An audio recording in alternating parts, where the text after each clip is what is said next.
Alrighty, hello. Welcome back. We're at Creative Speak, and today we have an amazing guest.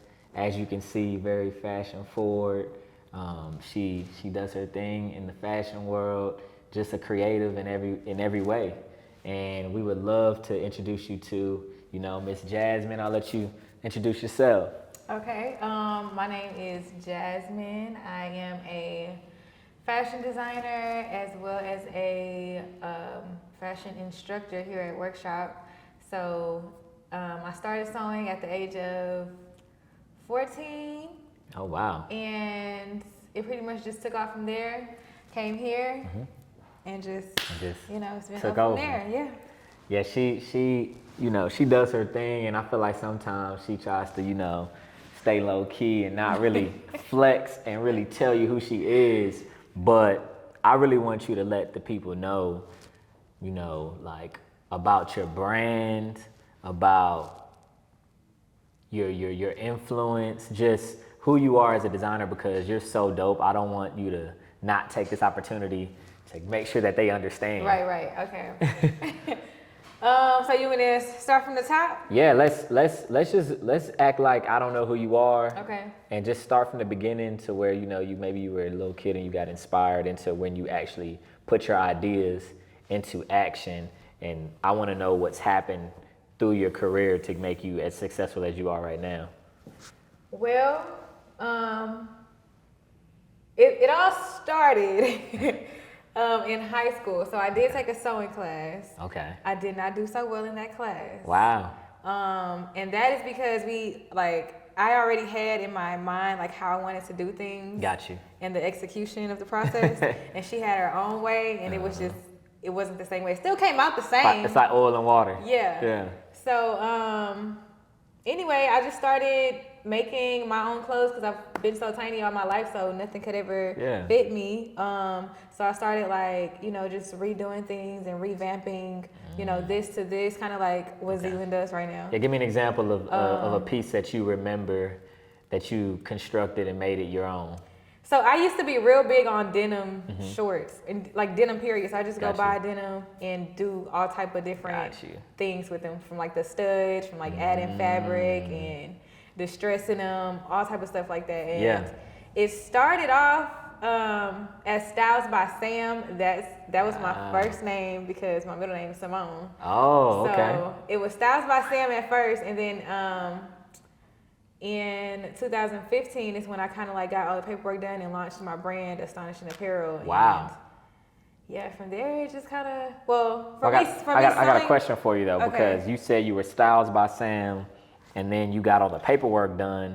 Kind of give us some insight on what you mean by the paperwork done, because for somebody that wants to take their business seriously, from doing things just for fun to being professional, they got to get the paperwork done too. That is true. So what's the paperwork? Well, the paperwork is the DBA for sure.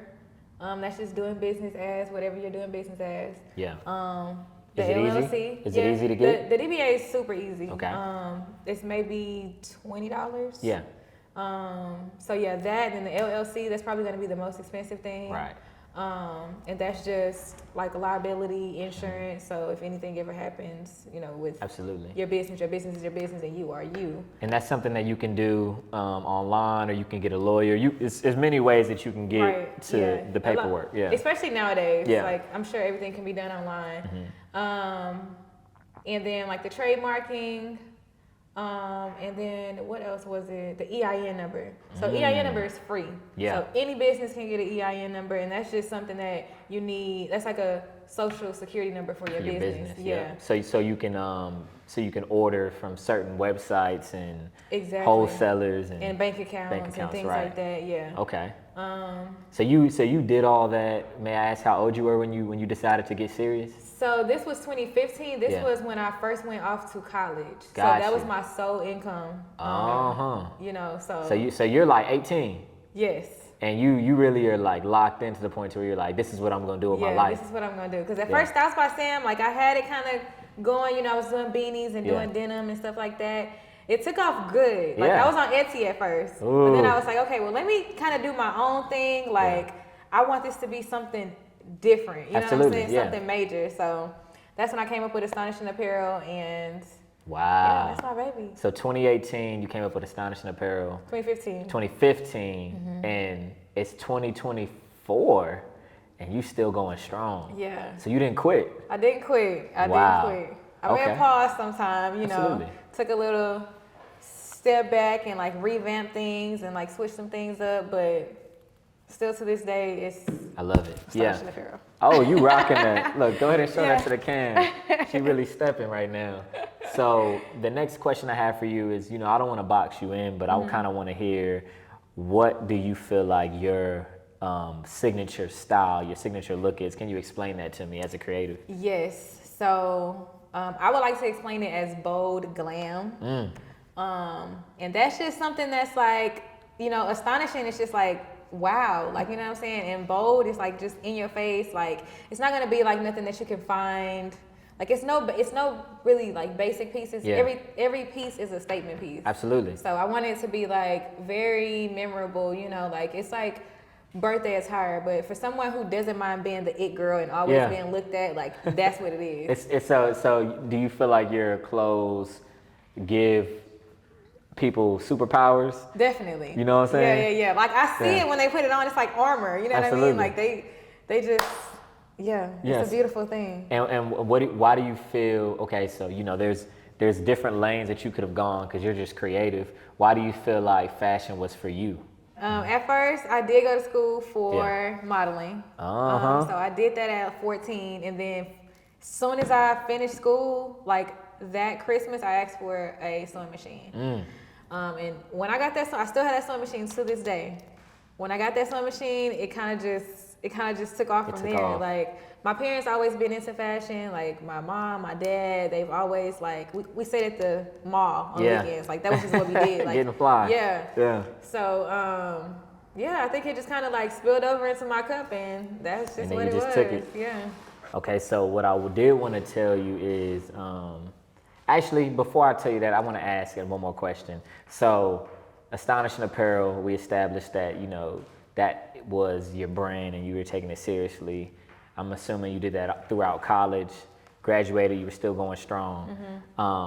So you built a name for yourself, and now you're a business with some tenure. What was life like after college when you graduate and you just dive into reality, bills and life? How do you maintain your dreams of having Astonishing Apparel with reality of, you know? After college, it took off really like big time. It took off. Yeah, that's when Please explain that. That's when I like literally a couple months after I graduated from college, I got my business degree. I didn't go to school for nothing fashion. What school did you go to? Sam Houston. Sam Houston, cool. Yes, so I majored in business management, and that was really just so I can like, you know the business side of things, like everything, because I knew what I wanted to do. It was just like, I just didn't feel like going to school for fashion was necessary because I was already making stuff. Yeah, you already doing it. Yeah. But literally right after I graduated, I went to LA Fashion Week. And like it kind of just took off from there. Like that. You just went to Fashion Week and you had pieces already on you. And I had to make the pieces, and I had to cast my own models and my own hairstylist and my own makeup artist, like everything. Somebody plugged you in, or you just popped up? Well, they contacted me to come out there, so I actually didn't have to pay for the show, which is a good thing because a lot of the shows they start at $5,000 entry fee. Woo. So I was like, okay, there's like but the only thing that you need to do is provide your own team. So I had to get everybody out there or cast out there. Absolutely. And then that did its own thing because my casting call out there was huge. It was fire. Yes. So. And people just knew about you from social media? From social media. Wow. Like, literally from social media, because I was really, like, posting on Tumblr a lot. So that's really where it came from. And it kind of just spilled over into Instagram. But social media, for sure, social media is... It's important. It's a great thing. I mean, it can be... You can go either way, but, if you use it for what it can be used for in the positive way, I feel like it can take off. And I mean, you just have so much, like, you have a wealth of information. So I'm gonna keep asking. How did you build your platform? You said you started on Tumblr. You know, it was really just fashion based. Like I would do simple things like go to Marshalls or Ross or, you know, like those type of stores and put a whole outfit together and, you know, just record me wearing the outfit and stuff like that. Just little blog posts like my outfit of the days and things like that. Like, or if I was to make little things like earrings, I used to do jewelry and too with the Styles by Sam. So I was always like working with my hands, you know, so it's always kind of been a thing, and I was much more consistent than I am now. I'm not consistent at all these days. But really just. So that makes sense, because the layout, to me, it sounds like you genuinely loved what you were doing. So you were actively creating, making pieces for yourself. And just documenting the process. And then you documented the process, and it doesn't even sound like you needed like all this technology to make it happen. You probably just used your phone, whatever you had. Absolutely. And you just kept the camera rolling, you kept being creative, and the consistency, and you built your platform and you built your name. Yeah. That is something that I want to make sure that, you know, the viewers can take from what Jasmine is letting you know. She's not telling you, oh, I had to buy this phone, I had to buy this camera.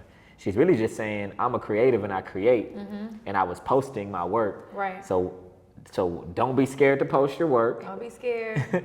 Be consistent. Be consistent. You know, that's how you build community. People want to see what you're doing. Like, even if you don't have the top of the line sewing machine, top of the line fabrics, top of the line like recording equipment, like just be consistent and show them that you're you know, that you're doing stuff. I think people are invested in, as much as they're invested in your dope pieces, they're invested in the story. Yeah. And it's relatable. You know what I'm saying? Like, the hustle. I started sewing at my parents' house in the extra room that we had there. You know, like I would bring my clients there. Like, even though I had my website and everything, you know, they was booking online, but they're still coming. You know, to their consultation or to their fittings upstairs in that room. So it was just like, I did that for a minute until I was able to get my first, you know, studio. And then it kind of just. It took off. Yeah.